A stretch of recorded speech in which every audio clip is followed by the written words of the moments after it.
Všichni, tak cestou pro vánoční stromeček jsem se konečně rozhodl, že bychom mohli vyhlásit moji soutěž o produkty značky USN. Bylo vás strašně moc, za to jsem moc rád, celkem 150 lidí, úplně úžasný, moc vám za to děkuju.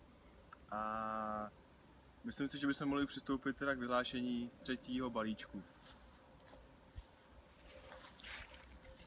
Takže na třetím místě třetí balíček získává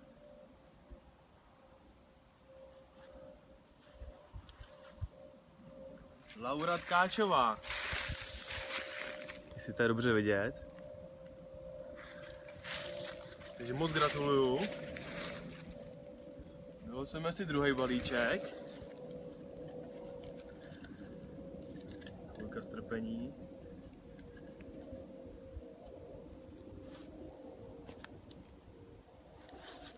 Takže druhý balíček vyhrává Petr Štýbnar. Taky moc gratuluju. A první balíček, o který jste si psali nejvíce, zhruba 80 lidí, vyhrává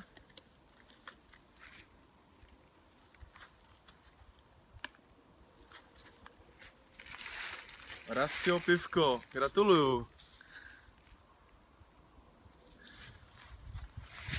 Takže ještě jednou vám moc děkuju, sledujte moji stránku, doufám, že si tyhle produkty užijete a určitě čekejte ještě víc soutěží. Tak se mějte, čau.